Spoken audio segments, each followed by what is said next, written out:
urupfu rwanukaga imihanda yose. Raporo ya Human Rights Watch yasohotse mu mpera z'icyumweru gishize ishinja ingabo za leta y'u Rwanda RDF gukorana bya hafi n'umutwe wa M23 mu gukora ibyaha by'intambara n'ibyibasiye inyoko muntu mu ntambara iri mu burasirazuba bwa Kongo. Leta y'u Rwanda yahakanye iyi raporo yivuye inyuma, ariko ni raporo tugomba kuganira tuyirambuye muri ubu buryo. Umva agace k'inkuru dutangiranye. Ubwo navaga mu rugo Igoma, bamwe mu barwanyi ba M23 barampagaritse bambaza impamvu ntari gukora salongo. Salongo ubwo ni imirimo rusange ikorwa ku gahato. Ni inkuru y'umusore w'imyaka 16 washyizwe mu gisirikare ku gahato mu kwezi kwa mbere 2025. Uyu akomeza agira ati bahise banyambura moto yanjye banjyana mu cyumba gifungirwamo abantu, hanyuma banyohereza mu nkambi ya Canzu.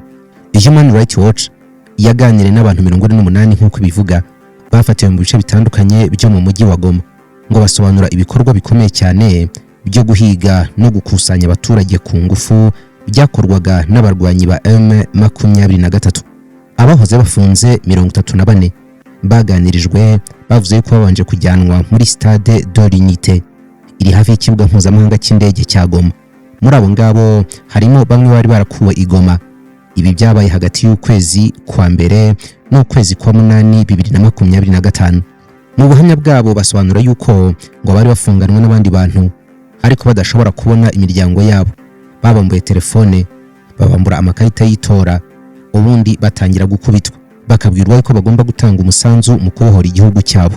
Abatanga buhamya bavuga yuko M23 yashinjaga urwo rubyiruko gushyigikira umutwe wa Wazalendo cyangwa se ingabo za Repubulika ya Demokarasi ya Kongo. Abayobozi benshi b'inzego z'ibanze nabo ngo bashishikarizaga abagabo kwitabira inama zaberaga muri iyo stade, bababwira yuko nibataza cyangwa se nibafatwa batabyubahirije bashobora guhura n'ingaruka zikomeye. Ni raporo ndende. Iyi raporo ishinja ingabo za M23 hamwe n'ingabo za leta y'u Rwanda RDF ibyaha by'intambara n'ubwicanyi mu mirwano n'intambara zabaye mu burasirazuba bwa Kongo guhera mu 2021. Cyakora iyi raporo yibanda cyane ku bikorwa by'umwaka w'ibihumbi 2025. Gusa izi raporo za Human Rights Watch leta y'u Rwanda yakunze kuzamagana yivuye inyuma, ikavuga yuko ari raporo zibogamye zikorwa hagendewe ku batangabuhamya b'abahimbano, cyane ko Human Rights Watch ubwayo nayo ivuga yuko ubuhamya bwose yabukusanyirije kuri telefone. Ikindi, leta y'u Rwanda ivuga yuko mu bakora raporo nta n'umwe ugera ahantu bavuga yuko ibyo bikorwa byabereye, kandi u Rwanda rwahakanye kenshi yuko ingabo zarwo zitigeze zikandagira ku butaka bwa leta ya Kongo. Gusa raporo irakomeza n'ibyo itangaza bitandukanye. Ariko se raporo yakozwe ite? Raporo ishingiye ku biganiro 102 byakozwe live, abantu bari kumwe n'abandi, n'ibyo kuri telefone. Ibyo biganiro n'ibyo abahoze bafunze, n'ibindi biganiro 29 byakozwe n'abagize imiryango y'abahoze bafunzwe. Abatanga buhamya n'abakozi ba Loni baraganirijwe nabo. Aba M23 nabo ngo barabajijwe. Abasirikare, inzego z'ubutasi, itangazamakuru, abadiplomate n'abandi bafite amakuru atandukanye ku bikorwa byo gushaka abantu ku gahato byabaye hagati y'ibihumbi 2024 n'ibihumbi 2025 nibura kugera mu kwezi kwa 12. Abashakashatsi ba Human Rights Watch bakoze ibiganiro imbona nkubone n'abahoze bafunzwe i Kampala ndetse na Mbarara muri Uganda, n'abari bari muri Beni, Bunia na Kinshasa hamwe na Kisangani muri Repubulika ya Demokarasi ya Kongo. Hanakozwe ibiganiro kuri telefone n'abari Bambo, Bukavu, Goma, Rushuru, Sake muri Kongo. Abashakashatsi basobanuriye buri muntu baganiriye nawe intego y'ibiganiro, banabamenyesha yuko kubikora ari ubushake kandi yuko amakuru batanga hagomba kugirwa ibanga agakoreshwa muri raporo gusa, imyirondoro yabo ntitangazwe. Ibiganiro byakozwe mu ndimi z'Igifaransa, Igiswahili hamwe n'Iringara, rimwe na rimwe hakifashishwa abasemuzi. Abashakashatsi ba Human Rights Watch baganiriye n'abahoze bafunzwe bari baraturutse inkambi z'imyitozo za Rumangabo cyangwa se Canzu, abari baroherejwe kurwana mu ngabo za M23 cyangwa abari baramaze kwishyikiriza ingabo za Repubulika ya Demokarasi ya Kongo nyuma y'uko boherejwe ku rugamba.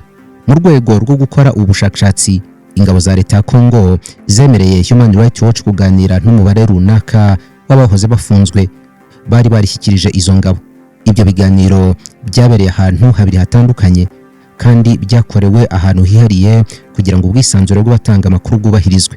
Buri muntu baganiriye yasobanuriwe yuko ikiganiro kigengwa n'ubwigenge kandi ko amakuru atanga azagirwa ibanga, imyirondoro ntitangazwe, hanyuma bamara kuganira mu buryo bw'ubushake akemeza niba amakuru ashobora gukoreshwa mu bushakashatsi. Cyakora amakuru menshi muri aya ngaya yatanzwe n'aya bari bashyigikiye ingabo za leta ya Congo. Byanemejwe yuko baganiriye binyuze mu nzira zashyizweho na Human Rights Watch ifashijwe n'ingabo za leta ya Congo. Iyi raporo kandi irimo amakuru ashingiye kuri video n'amafoto 8 byagenzuwe neza bikamenyekana ahantu byafatiwe. Ni amafoto n'amavideo bigaragaza abagabo bari kwikusanya no kujyanwa mu makamyo i Goma na Bukavu. Hari kandi video zigaragaza ibihumbi n'ibihumbi by'abinjijwe mu gisirikare bashya bari muri izo nkambi zombi mu birori byo kurangiza imyitozo ya gisirikare. Raporo iti mu kwezi kwa 11 2021 umutwe witwaje intwaro wa M23 ufashijwe na leta y'u Rwanda wongeye gutangiza ibikorwa bya gisirikare muri Kivu y'Amajyaruguru nyuma y'imyaka 8 utsinzwe bwa mbere. M23 yavuze yuko yongeye gufata intwaro kubera yuko amatangazo ya Nairobi ya 2013 atashyizwe mu bikorwa uko byari byasezeranijwe. Uyu mutwe kandi wanavuze yuko ugamije kurinda abaturage b'abatutsi bo mu burasirazuba bwa Congo nubwo kuva kongera kubura imirwano amakimbirane ashingiye ku moko muri ako karere yarushijeho gukara. Guhera mu bihumbi 2022 u Rwanda ngo rwakomeje guha M23 ubufasha mu bya gisirikare ndetse no gushaka abarwanyi. Batanze kandi ibikoresho byifashishwa mu gisirikare hamwe n'ibindi. Raporo ikavuga yuko ibi byari bigamije kurengera inyungu u Rwanda rubona nk'iz'umutekano hamwe n'ubukungu bwazo, cyane cyane mu guhangana n'umutwe wa FDLR, les Forces Démocratiques de la Libération du Rwanda. Umutwe witwaje intwaro ugizwe ahanini n'abahutu b'abanyarwanda washinzwe n'abagize uruhare muri jenoside yakorewe abatutsi mu 1994. Mu gusubiza ku bitero bya M23, guverinoma ya Congo yahamagariye abaturage kwitabira ibikorwa byo kurengera igihugu, bituma havuka ku muvuduko mwinshi umutwe witwaje intwaro wa Wazalendo, bisobanuye abakunda igihugu mu Giswahili. Muri uwo mutwe hagiye hajyemo amatsinda menshi yitwaje intwaro yo muri Congo, aya nayo agashinjwa ihohoterwa. Yiyise Wazalendo afatanya n'ingabo za leta ya Congo kurwanya umutwe wa M23. Nyuma yaho ubutegetsi bwa Congo bwagerageje gushyira iki gikorwa mu rwego rw'emera amategeko binyuze mu gushinga ikigega cy'ingabo z'ubwirinzi bw'igihugu, Réserve Armée de la Défense RAD. Leta ya Congo kandi yahaye intwaro n'inkunga y'amafaranga ndetse hinakora ibikorwa bya gisirikare ifatanije na Wazalendo n'indi mitwe yitwaje intwaro. Muri iyo mitwe harimo na FDLR. Icyakora ntibirasobanuka neza urugero ingabo za leta ya Congo zigenzuraho umutwe wa Wazalendo cyangwa se indi mitwe bikorana bya hafi. Niko muri raporo byanditse, leta ya Congo yahaga inkunga ikomeye iyo mitwe yitwaje intwaro.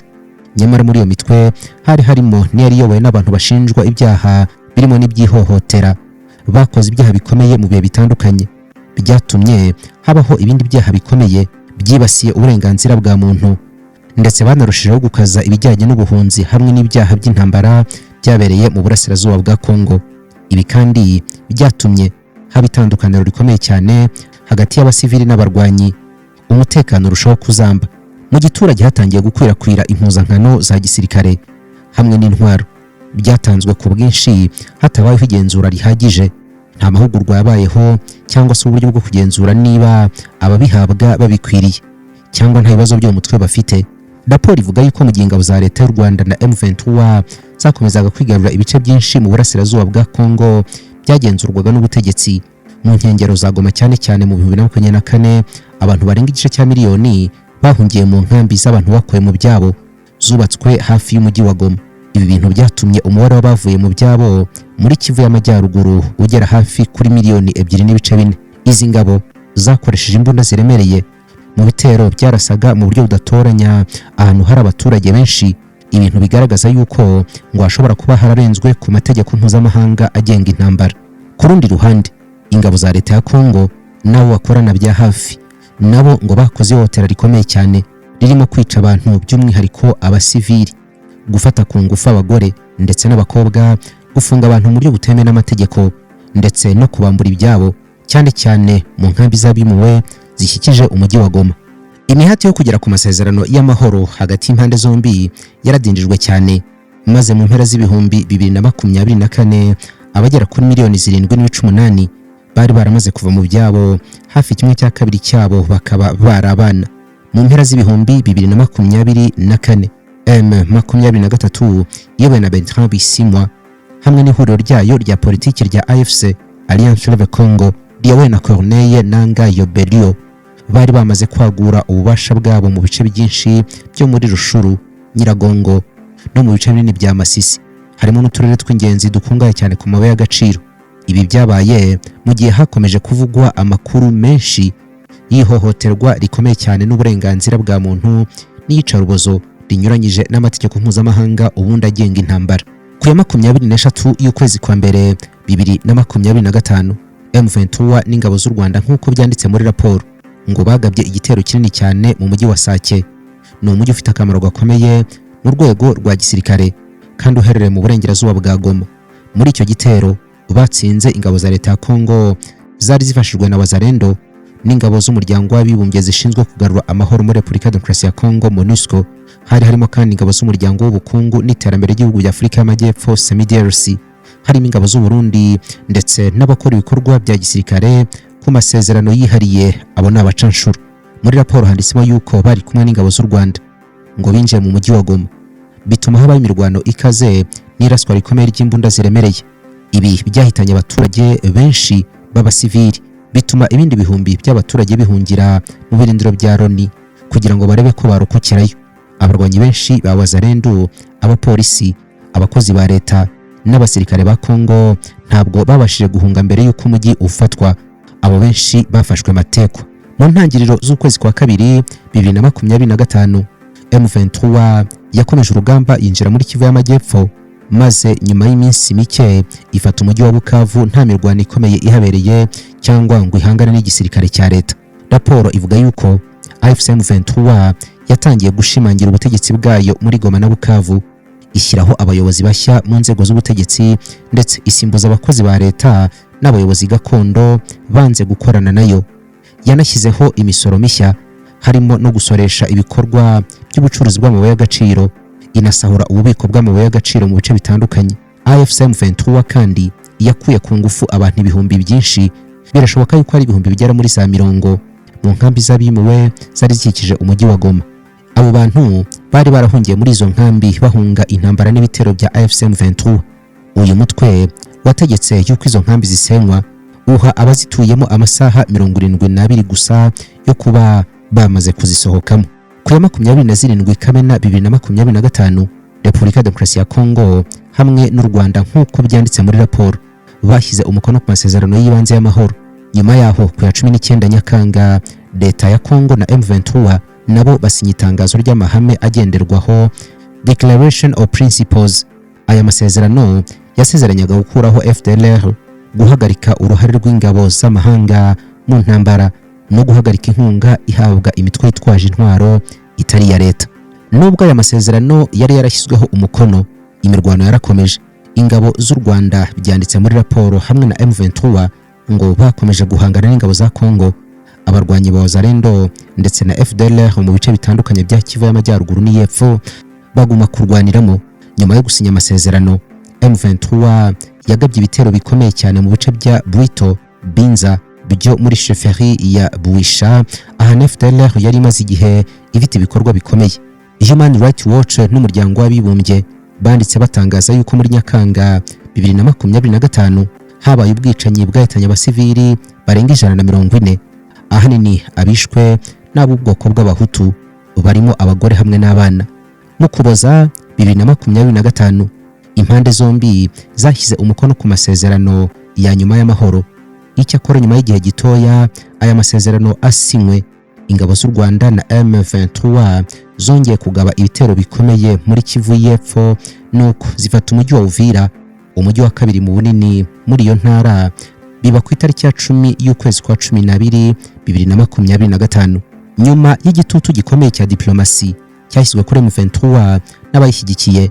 Uwo mutwe waje kuva muri Uvira mu kwezi kwa mbere 2026. Kuva mu bihumbi 2024 umutwe wa M23 wakoze ibikorwa byo gushaka abarwanyi ku gahato mu basivili ndetse no mu barwanyi b'imitwe bahanganye mu rwego rwo kongera umubare w'abarwanyi bawo.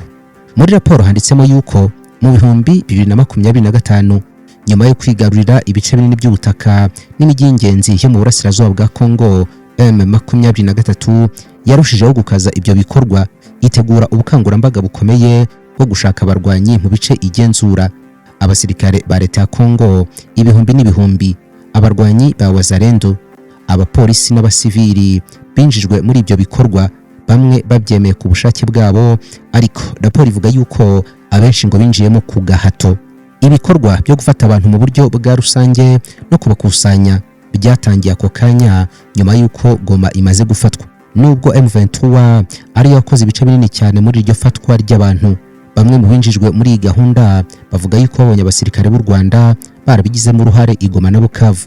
Raporo ivuga yuko ngabo bantu bavuze yuko babamenye bitewe n'impuzankano bambaye, ibikoresho bya gisirikare biteye imbere batashoboraga kubona ku nyeshyamba, uburyo bavugaga ndetse no kuba batarashoboraga kuvuga neza Igifaransa cyangwa se Igiswahili. Umusivili umwe wajyanywe mu nkambi ya Canzu mu kwezi kwa kabiri 2025 yaragize ati, abantu bamfashe bari Abanyarwanda, bari bambaye ingofero n'impuzankano by'ingabo z'u Rwanda, bavugaga Ikinyarwanda cyo mu Rwanda neza narabiyumviye. Ku itariki 30 y'ukwezi kwa mbere 2025 nibura ngo amakamyo 11 yari yuzuyemo abarwanyi bafashwe mpiri cyangwa se bari barishyikirije ubutegetsi hamwe n'abasivili bavanywe kuri Stade de l'Unité i Goma. Ayo makamyo yose yerekeza mu majyaruguru. Ngo byaje kugaragara nyuma y'uko ayo makamyo yaganaga mu bice bya Rumangabo aho bagiye gutorezwa. Human Rights Watch yagenzuye inemeza amafoto 4 na video 3 byahafatiwe. Ayo mafoto hamwe n'ayo mavideo byahawe uyu muryango wa Human Rights Watch byari byafashwe ku ya 30 y'ukwezi kwa mbere 2025. Ngo byagaragaraga yuko ayo makamyo yaratwaye amagana y'abagabo bambaye imyenda isanzwe bava kuri Stade de l'Unité i Goma. Muri ayo mashusho rero hagaragaramo abagabo bambaye ibikoresho bya gisirikare bisa n'iby'ingabo z'u Rwanda, barimo bacunga umutekano hafi y'ayo makamyo bafatanije n'abandi bari bambaye impuzankano zisanzwe zambarwa n'abarwanyi ba M23. Nyuma yo gukoresha uburyo bwa tekinike bwo gupima amafoto photogrammetry no gukora icyerekezo cy'ipimo mu buryo bw'ikoranabuhanga rya 3D modeling, Human Rights Watch yaje kugereranya yuko kuri iyo nshuro amakamyo yaratwaye abantu 1700 bari mu makamyo 11 nk'uko amashusho yose abigaragaza.